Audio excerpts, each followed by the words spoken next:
دواکەوتنی موچە و خەمساردی و بێباکی حکوومەتی ماوە بە سەرچووی هەرێم تەواو ژیانی هاوڵاتیانی تاڵ کردووە. موچەخۆران ستایشی هەوڵ و هەڵوێستەکانی کۆمەڵی دادگەری دەکەن کە وەکو یەکەم حیزبی سیاسی پشگیری داواکاریەکانیانە و هەموو هەوڵێک بۆ فشار لە دەسەڵات دەدات.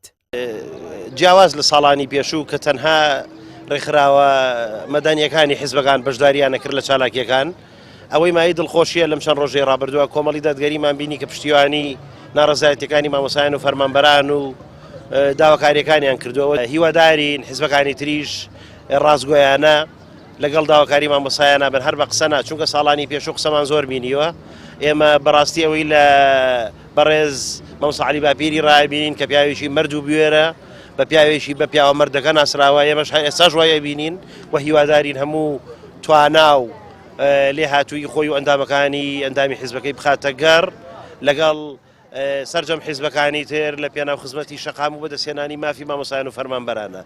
وەڵاهی دەستخۆشی لە برایانی کۆمەڵی دادگەریەکەین کە هاتوونەتە سەرخەت لە ئاستی باڵا و هەر لە ڕێگای مامۆسایانی پێشەنگەوە بۆ پشتگیری مامۆسایان، بەتایبەت لە دوایان بڕیارەی کە ئەو هەڵوێستەی کە سەرۆک سۆدانی جای پەرلەمانتارانیەوە کە بەشە بودجێ هەرێمی مووی ناردووە، پێویستە لەمەوە دووە زۆر بەجددی کار لەسەرەوە بکەن کە بێنە شەقام پشتگیری تەواوی هەموو مافخورایە بکەن، هەم لە ڕێگای حیزبەوە هەم لە ڕێگای ڕێکخراوەکانیانەوە.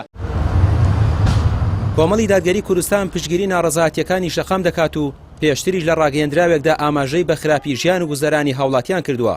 ئەندامێکی ئەنجومەنی باڵای کۆمەڵی دادگەری دەڵێ خۆمان و ڕێکخراوە پیشەیەکانمان لە پاڵ دەنگی ناڕازی شەقامین و لە ناڕازایەتیەکاندا بەشدار دەبین.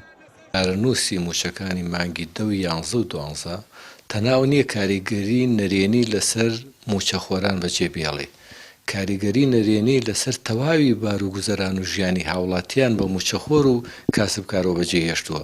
چونکە ئەگەر موچەخۆر موچەی نەبێ وەری بگرێ، کاسبکارێ لە بازار کە دوکان و بازاری هەیە ناتوانێت بەرهەمەکەی بفرۆشێت، چونکە مشتری نابێت، تەڵەبکاری نابێت. بەوەیە بە شێوێکی گشتی دواکەوتون و نەبوونی موچە کاریگەری لەسەر تەواوی ژیان و گوزەرانی هاوڵاتیان بەجێهێشتووە.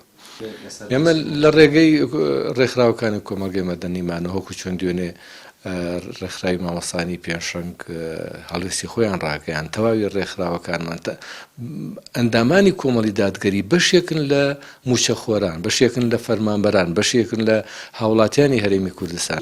بێگومان ئێمە هەموو جۆرە پشتگیریەکی خەباتی مەدەنیانەی چین و توێژە جیاوازەکان دەکەین و بەشێکیش دەبین لەو خەباتە مەدەنیە. وەکەمیشە کۆمەڵی دادگەری کوردستان لەگەڵ دەنگی ناڕازی شەقامە، پێشتریش هۆژداری زۆریدا بە دەسەڵاتداران بۆ باشکردنی ژیانی هاوڵاتیان، بەڵام دەسەڵات هۆژداریەکانی بەهەند وەرنەگرت. ئێستاش خەڵک بێ موچێ و کار و بازاڕیش وەستاوە و دۆخەکە لەو پەڕی خراپیدایە. ڕامیار عوسمان، کەناڵی پێیام، سلێمانی.